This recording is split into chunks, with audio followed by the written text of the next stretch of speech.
Welcome to the sixth episode of the Sport Analytics podcast. Today we're joined by John Tobias, who is a TV statistician at ESPN. John, how are you doing? I'm doing great. What about you? Yeah, doing well. Yeah, thanks a lot for agreeing to be on this podcast.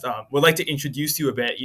Aside from being a TV statistician at ESPN, you're also a sports analytics professor and program director at UNC Charlotte, and the founder of the Strength in Numbers nonprofit.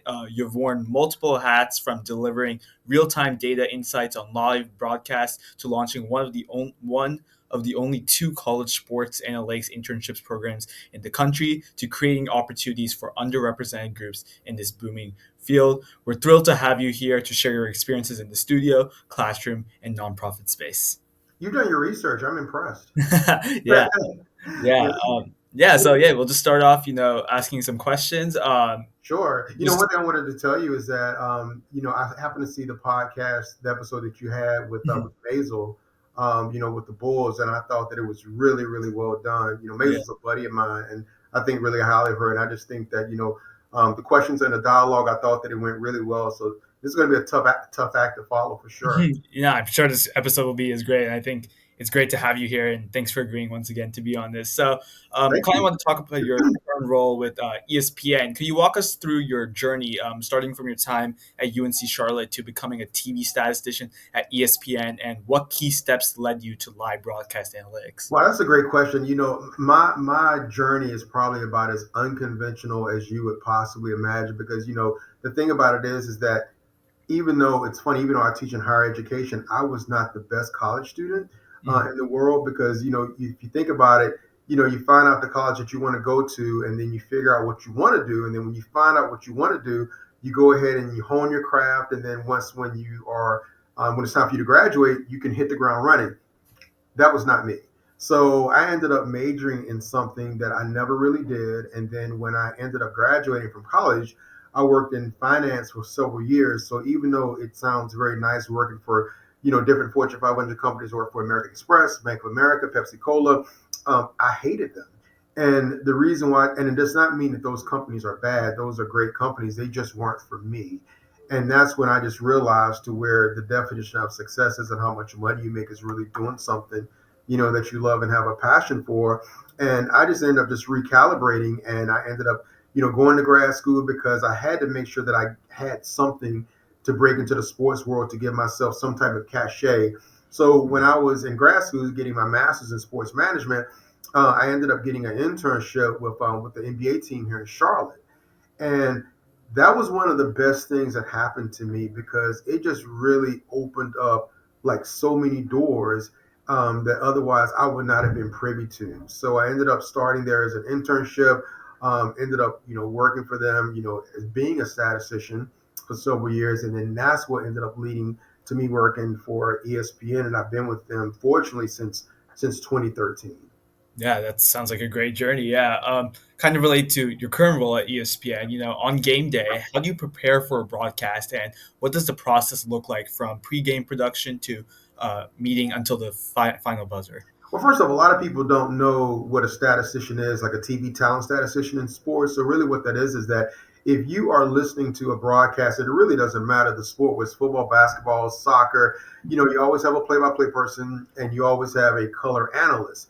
But there is actually somebody that is sitting right beside the play by play guy, which is a TV talent statistician. So, his job or her job is to give information to him to tell the TV audience. So, if you're watching like a Lakers Warriors game and you may hear the announcer say, while LeBron James has scored the last 14 points, 12 out of those 14 points have been dunks and layups, that somebody is actually sitting right beside him to give that information to convey to the TV audience.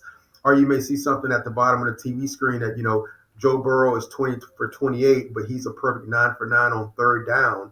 That's me telling the producer that I'm noticing a narrative to this game that, yes, Joe Burrow is 20 for 28, but he's really, really efficient on third down. You should put this at the bottom of the TV screen. So that's what I do the day of the game. But what really helps me out to really prep me, because it's really all about foresight whenever you're doing these type of roles. So whether you're doing a pro game or whether you're doing a college game, each team has a media relations department. So they are more or less required at least 24 to 48 hours to produce like game notes. information is sent to the media. So really my job is to comb through any type of like game notes and notice like any type of like, historical trends, things that I think that may really be relevant when it comes to a broadcast, and things that I think that could be really, really valid and important just in case something happens and it comes to fruition. So, it's all about looking at a game in a very myopic way, but also having the foresight. Hey, just in case this happens, make sure that you're ready, because it really educates the TV audience. So when you say, okay, so that's the reason why Princeton may be down by 6, or that's the reason why Cornell may be up by 13. So that's essentially what I do. Yeah, that sounds really interesting. I think a lot of people, have if they've been watching sports games since a young age, they like hearing those statistics, and that sparks some interest in them. Kind of, following up on that, you have only seconds to provide stats on air. What's your strategy for selecting the right numbers, and how do you ensure broadcasters can easily share them with the viewers? Well, that's a really, really good question. So it's actually changed a bit regarding a statistician, because a lot of times it would just be like traditional numbers that you would give like the broadcasters. Hey, Duke is on a 6-0 run right now, or like um, Steph Curry, has started 4 for 4, but since then he's like 5 for 13. I think that those stats are really good. I think they're very relevant.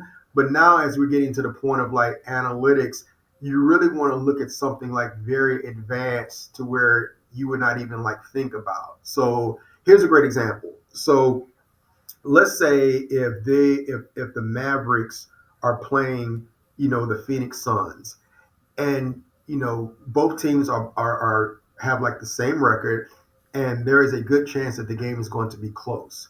So then I asked myself, okay, if the game is going to be close, which is a good chance, there's also a good chance that Luka Doncic is going to be fouled with like 2 minutes or less.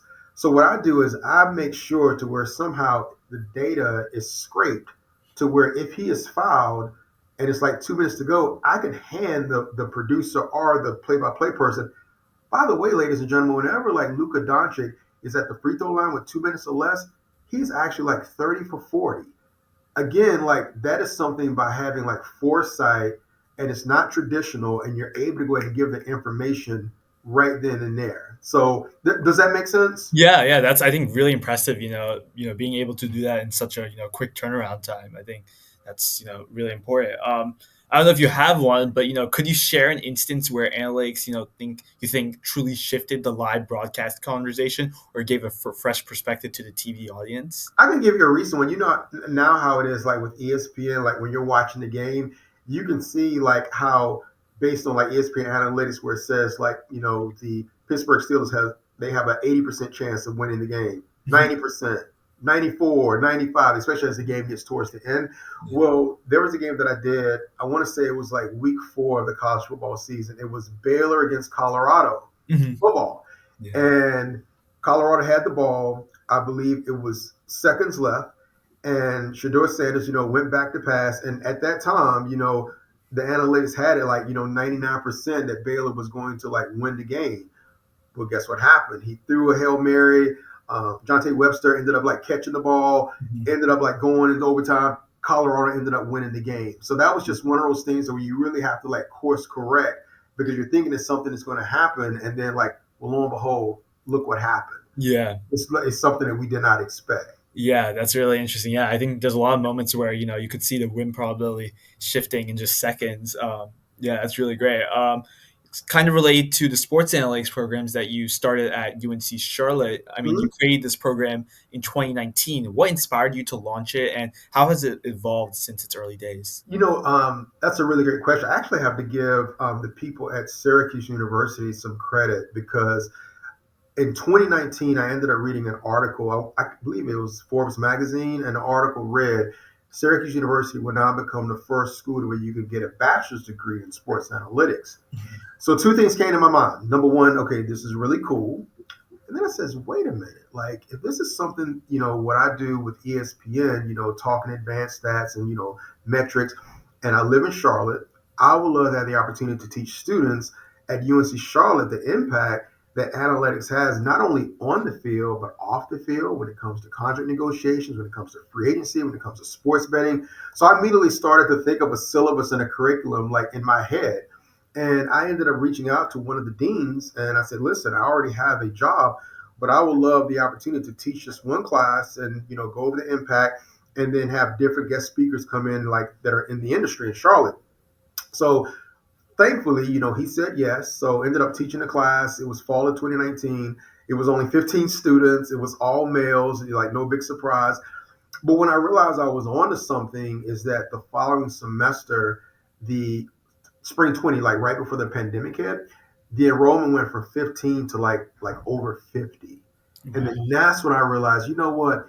There are a lot of students that have a love and affinity of the intersection of sports and data. And that's how that more or less started. So now, I teach three classes. Now I'm, the program director of the analytics program. And yes, now we're about to announce to where we're going to be just the fifth school in the country to where you can get a bachelor's degree in sports analytics. So super excited about that. Like we've come a long way in really just a short time. Yeah, that's really impressive, and I think it's great to provide a curriculum to students and in such a niche field, which I feel like doesn't have much of a like environment in terms of like the amount of universities teaching it. Your internship program supports 17 of UNC Charlotte's 18 team sports. How did you decide it? I mean, design it, and why do you think it's important for students to work directly with college teams? Oh, I think it's super important because if you think about it, with now analytics and the trajectory, how it continues to grow and grow and grow and grow. Well, nowadays, when it comes to prospective employers or teams or organizations, if you have a good GPA, that's great. But a lot of times, more so than not, they say, hey, you have a great GPA, show me what you've done. Because if you've had a good GPA, that's great. But if you don't have an internship or something tangible that you can give an employer, then you're going to probably have a couple of people like leapfrog you. So with that being said, I knew that, and then that's when I said we need to create some type of like internship program, like in-house, so we have undergrad and grad students provide analytical support to all of our team sports. So I ended up pitching the idea to our AD Mike Hill, tremendous athletic director, and he happened to see the vision.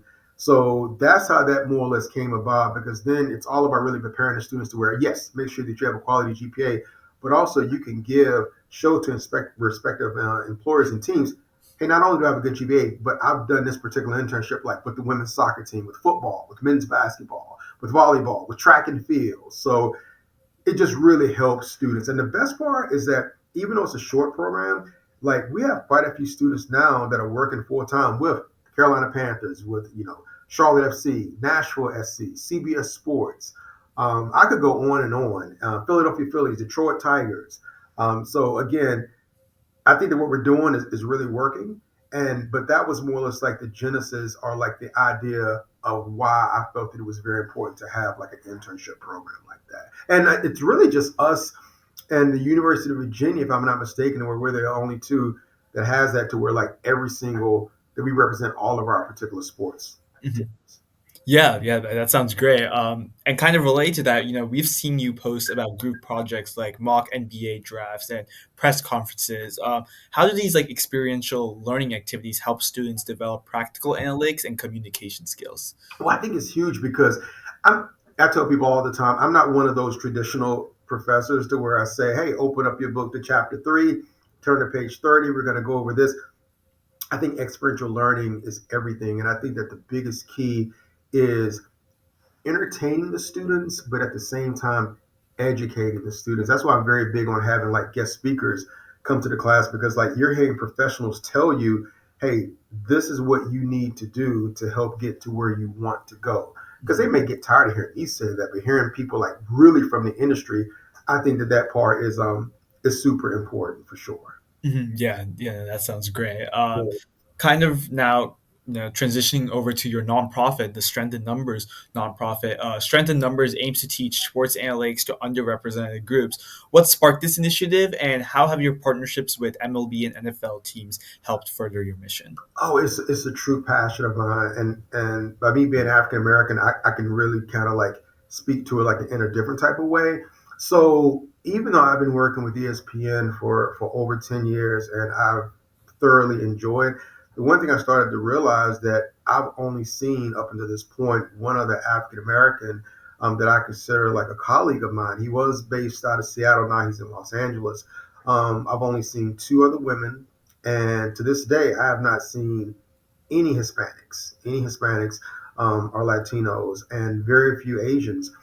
But when I say that, and I've said this before, this is not like an indictment or like a referendum, like on any particular network, whether it's ESPN or Fox Sports or CBS Sports. I just started to realize that you may have like a lot of like underrepresented groups that have a love and affinity for sports and data. They have no idea that these positions exist. None, no idea, no idea at all. So that's when that old cliche: if you're going to identify a problem, make sure that you do what you can, like to offer a solution. So that's when I said it really starts with high school. So that's when I created, Strength in Numbers, and I have three sports analytics summer camps free, every summer. So I have a 1 week camp here at UNC Charlotte. I have a 1 week sports analytics camp at USC, University of Southern California, and a 1 week camp at Columbia University. And the impact it has on these young kids, it's amazing because you end up you're hearing people from like the NBA, the NFL, they get tours to like, whether it's like SoFi Stadium or Bank of America Stadium or like, MSG for the most part. And then actually when they start seeing people that look like them, it really does like inspire them. And because at first they may have like say, I want to like major in business, or I may want to major in accounting or psychology. But once they realize that these, careers actually exist, it changes their like trajectory and they end up like going this particular path. So that's how more or less that came about with the camps. And then of course, like with the college program that I have, that is something different that I can talk more about at some point with different NFL teams as well. Yeah, for sure. Yeah, that's I think really interesting, and it's a great initiative that you've allowed a lot of students for to kind of look into this field of sports analytics, which is definitely something which a lot of students don't realize at an early age that it's such a rewarding field. Kind of relate to some of the recent collaborations you had. You Mhm. had a recent collaboration with the Baltimore Ravens, and you showcased a mentorship program where students presented to the Ravens analytics team. Can you tell us a little bit more about how that partnership came together and what the students gained from it? Yes, yes, yes. Super cool. And actually, it really started with the Philadelphia Phillies. A gentleman by the name of Pat McFarland, who helps head the analytics program with the Phillies.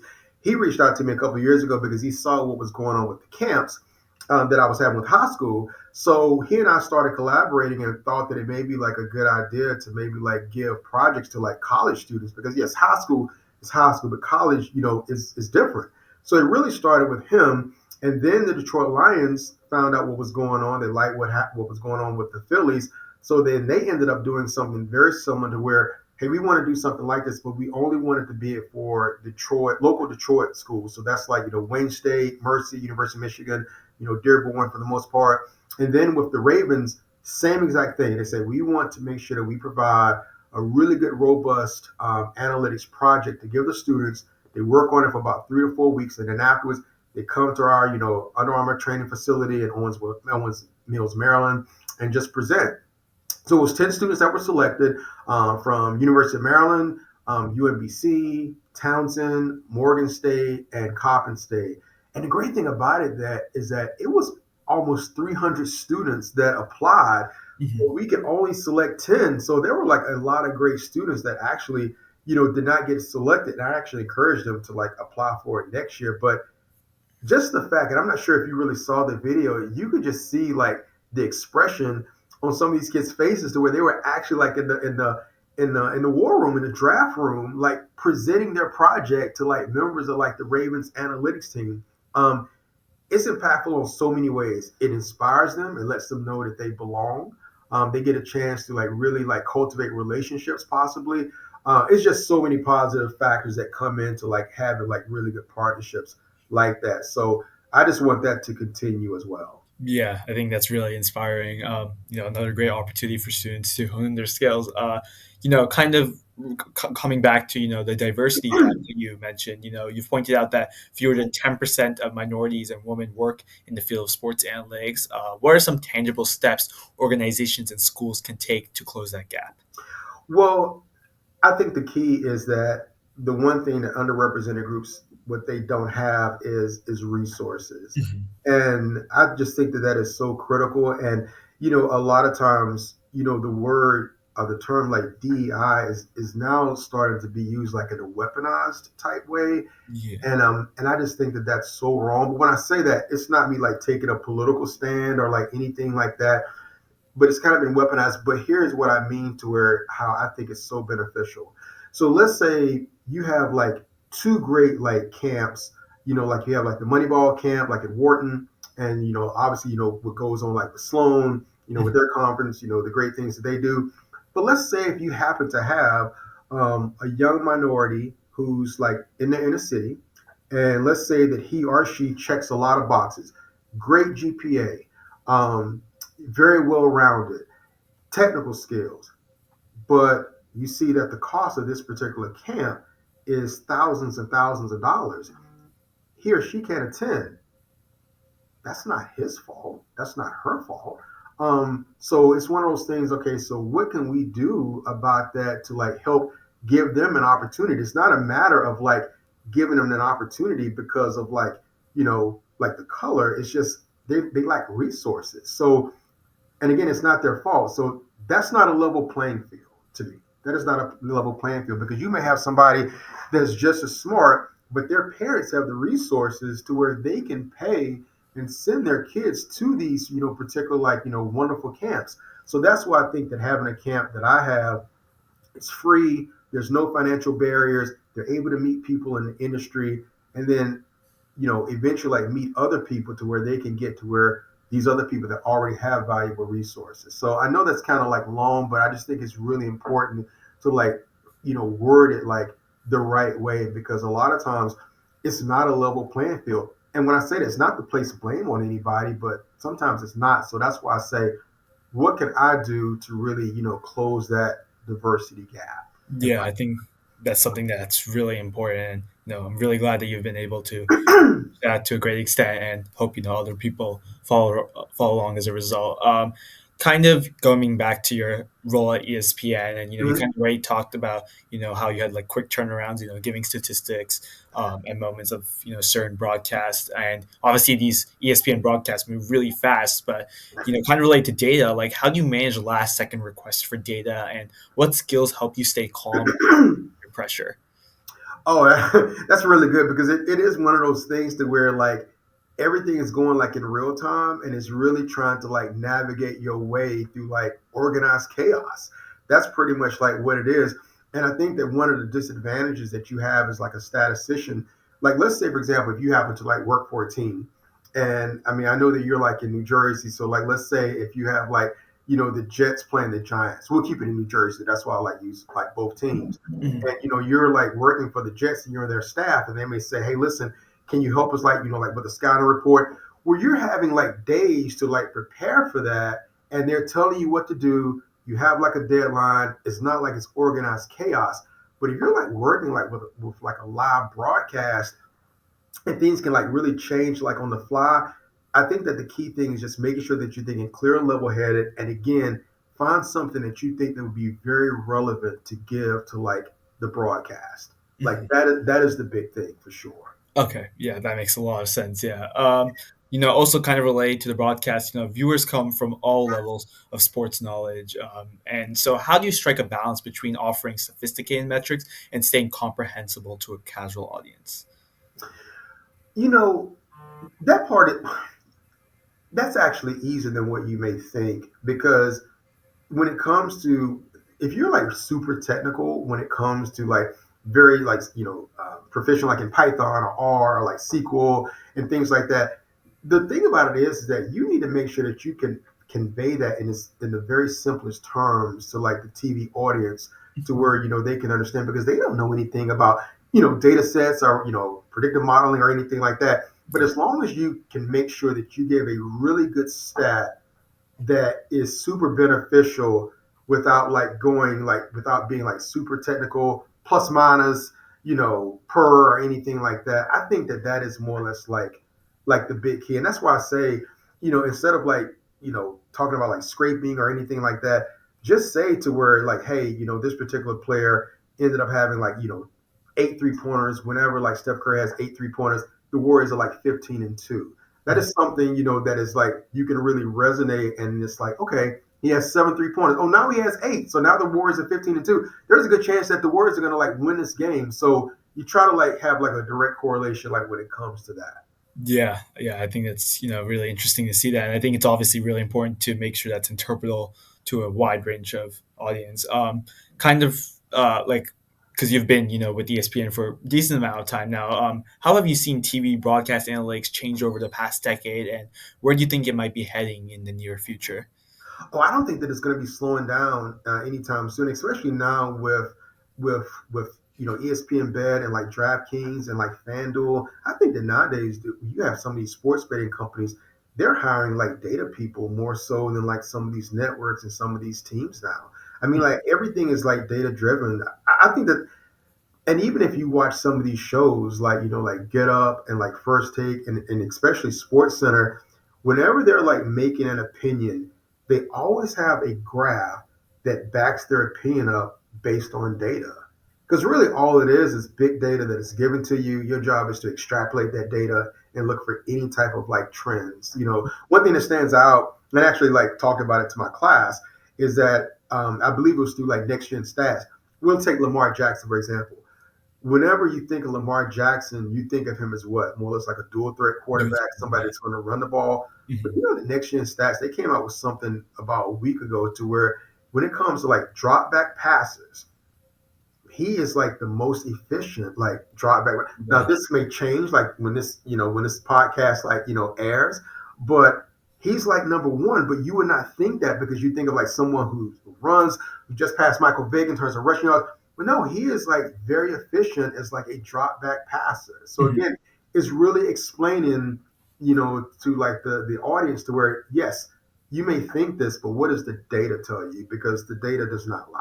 Yeah, for sure. Yeah, I think data. I think is just something that can be used in all these types of arguments, and I think something that obviously it's objective in to some regards. So something that's really important there.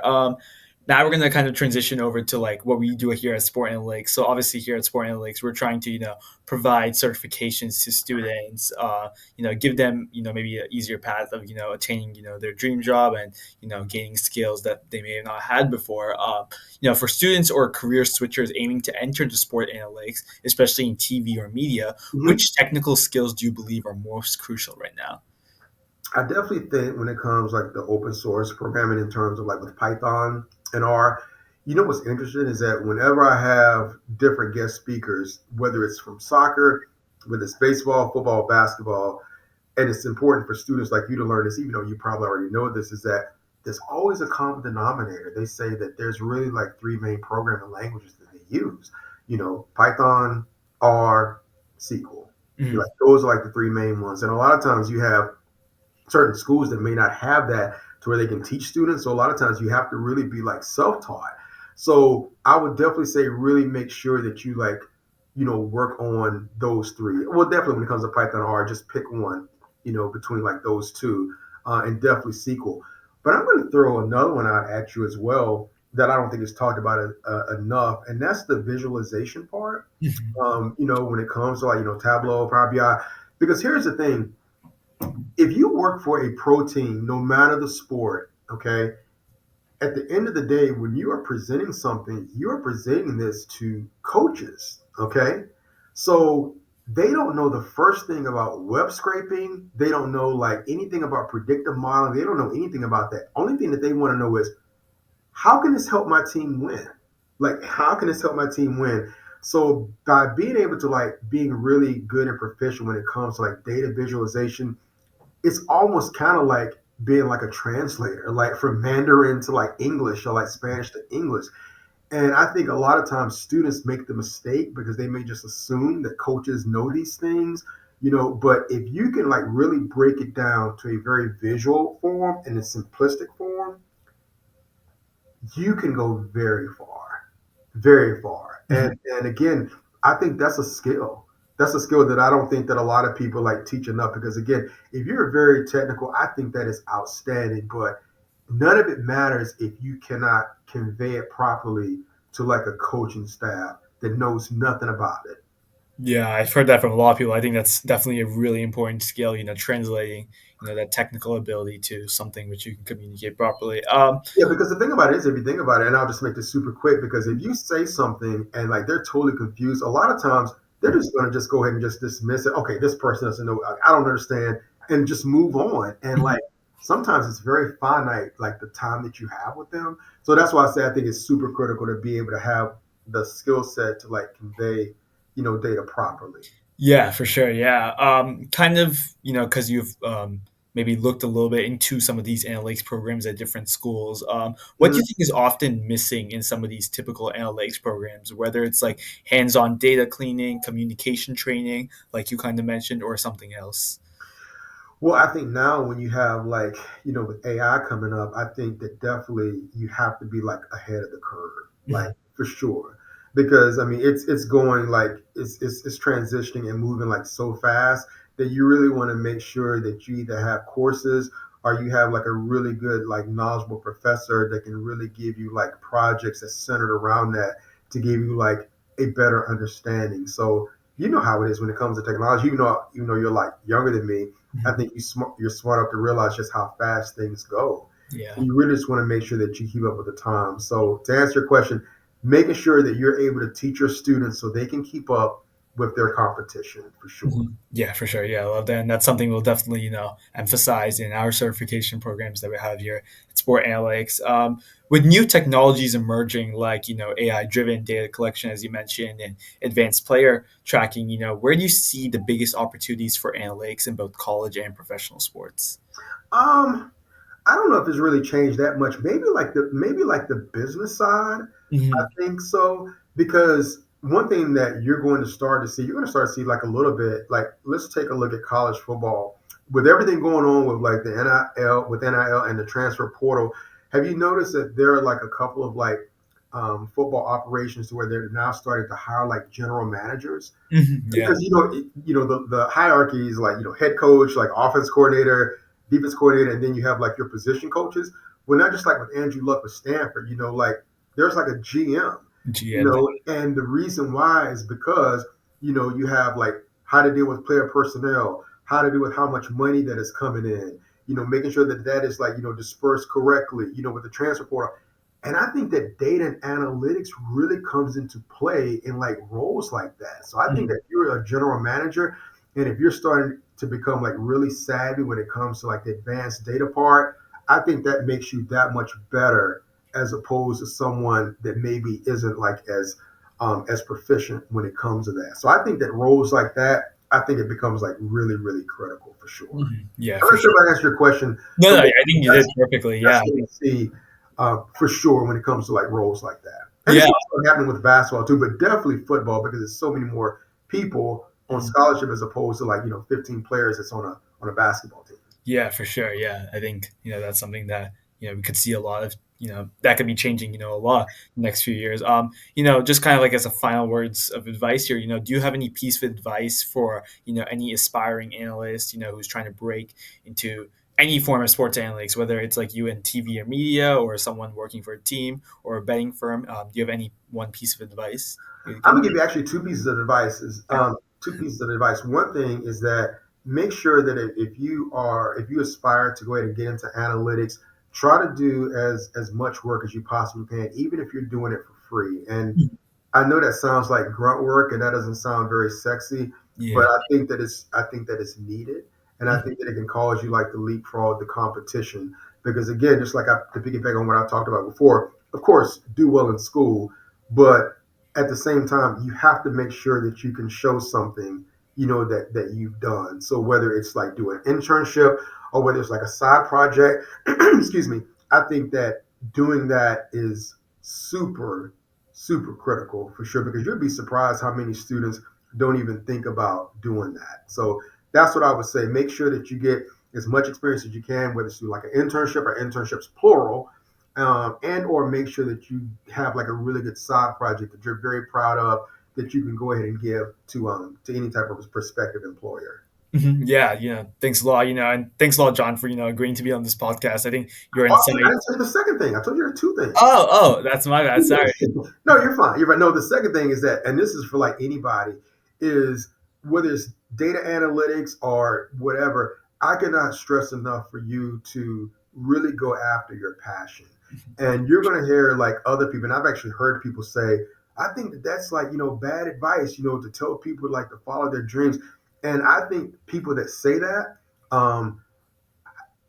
they can't be more wrong. And they're saying that because they did not follow their passion. So just because they have their limitations, they're ended up projecting that on other people. I'm a living witness. I ended up doing something that I did not like, but I had the courage to go ahead and follow like something that I ended up like really having a passion for. And I mean, like, and if you hear like the same people say those same things, like Oprah Winfrey, Steve Jobs, Mark Cuban, when they say like, I even have something right here where it says the only way to do good work, this is from Steve Jobs, I'm looking at it. The only way to do good work is to love what you do. Yeah. If you haven't found it, keep looking, don't settle. So this was his commencement speech at Stanford University around 2004, 2005. Steve Jobs was uber successful. So if he says that, Oprah Winfrey, Mark Cuban, that's why I say follow your passion. Because when I ended up getting into sports, I had no idea about analytics. I just wanted to just go ahead and go into sports, but it ended up translating into this. So that's why I say whatever it is, just follow your dreams. And read this book by Paulo Coelho. It's called The Alchemist. I'm not sure if you ever heard of it. I think I It's a have. really good book. It's a testament to where, really just follow what really brings joy to you, no matter what it is. So Yeah.